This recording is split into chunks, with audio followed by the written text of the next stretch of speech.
We're wrapping up spring football here on this Lion Vision update with UNA head football coach Chris Willis. And Coach Willis, let's go back to the spring game. It was a great day all the way around, from the alumni game, the actual spring game, and I guess the highlight of the day, though, getting to honor Asher Wallace, presenting him with the toy truck. Just a great moment for the team. That was, that all came about. Mr.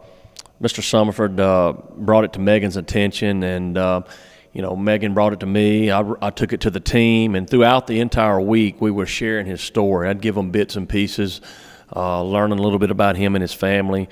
And to have them come there Saturday, and the weather worked out like it did, and it turned out to be a fun day with all the alumni. But, his birthday was on Sunday, so we just tied it all into one big event. And, you could see it on his face. The young man was just so happy. And, I've got a 3-year-old and obviously a 7- and 9-year-old, as everybody knows. But just, I couldn't imagine being a father and going through what that family's had to go through over the 8-9 chemo treatments, and to come out like this is cancer free. It's unbelievable. But great day. It was not just just for Asher, but my players learned a lot from this as well. And I could tell their interaction with the young man and was a good one. And they've all come up to me and said they'd love to have him come to games throughout the season. So he touched our players as well. Definitely a good thing. And, Coach, let's jump into the alumni game. We had a great day. I think, 20 or 30 total alumni came back and played. Tons of names we could mention, but a lot of guys moving well. It was just all the way around a fun event. Yeah, I thought that would be the highlight of the day, believe it or not. Not to take away from the current team, but, anytime you get back, I think it was 14 against 14. I think we had right at 28, maybe show up, 27, but anytime you got Evan Oglesby, former player in NFL, and Corey Harris, former NFL player, and then, you got 3 coaches on the current staff, Gabe Poe, who looks like he still can play.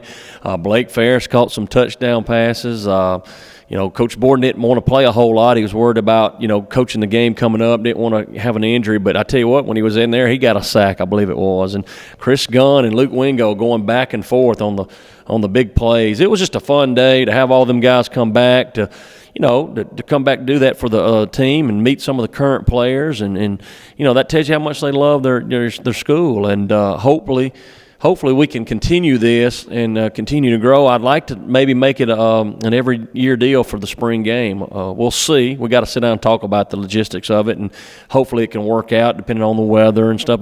And that was the biggest scare of the day, was the weather. We woke up, I think, at 6 in the morning, and it's flooding outside, and I was a little concerned. But we got it off, and it turned out to be a great day. The weather cooperated, set up a great day. Now let's jump into the spring game itself. Offense versus defense. The story of the day was really the defense. So let's start with that side of the ball. The defensive line really led the charge. Freddie Reed, Frank Williams really seemed to make life difficult for the offense, rather. And, I said this, I think, in the newspaper. The defense did have an extra step that day. They seemed to be a little more engaged in the point system, and I could just tell by listening to them on each sideline. They seemed to be, a little bit more into the game. I don't know for what reason, but They flew around really well. Coach Borden and his staff did a great job preparing them. I did think that Frank Williams and Freddie were all over the place. Now, not to take away from what they did, I know offensive line-wise we're a little short-handed, and a lot of the guys had to play pretty much all 75 reps, I believe it was. And so, but still, they did that early in the game before the offensive linemen even got tired as we went on. So, yeah, the D-line looked great defensively as a whole. I thought we had a good day. Obviously, they came out with a victory, and it was a good day.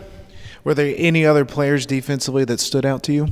Well, I did see, DeJuan Smith and Ronderick Rice, has had a good camp, and it continued throughout the day. They do, sometimes they may not come away with the pick or the sack, but they do things that cause the defense to be able to put other guys in position to make plays. And so they did a good job. Christian Davis flew around, Wade Miller flew around. So there were some other guys that were contributing and had good days, and so I was pleased.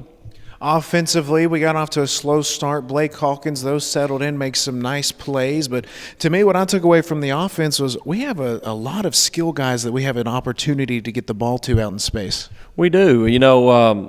Wide receiver corps has probably been our strongest position. Austin Hicks looked good. He scored a touchdown. We kind of held Dre back. He played a little bit early, but Didn't want to chance it with him. Some of these other guys we haven't seen enough. And, the Jackson twin, I get them backwards. I think it's Jamal. Jamal scored a touchdown off a great pass, kind of thrown back against the field by Blake Hawkins. So it took them a while to get some things generated. I think the running backs as a whole look good. They've looked good all camp. And we do have some skilled players, and we just got to get the O-line kind of figured out. We basically went with 7 guys all camp, and one of them was a long snapper, and he came over and just as a fill-in. And so hopefully we'll get some of these guys back and should have them back in the fall along with the recruits, and look forward to the team we're going to put together come August. So spring ball has wrapped up. What's the next step for this team as we prepare for our first game in August? Well, right now this week we're in the weight room. We're back on normal schedule, 4 days a week. And actually we're going to do what we call maxes.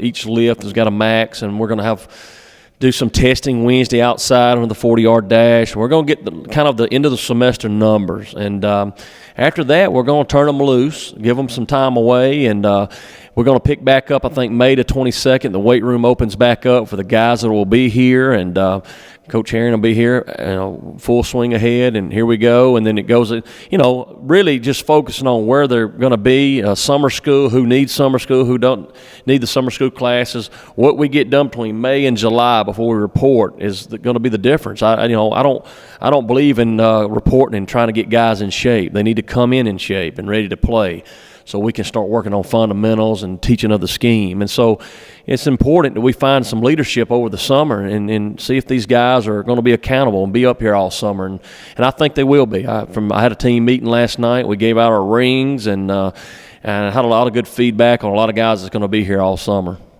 That's a wrap on spring football. Coach Willis and company will get ready for the start of the season in August. Be sure to visit RoarLions.com to keep up with UNA football, and come visit the UNA ticket office to get your season tickets.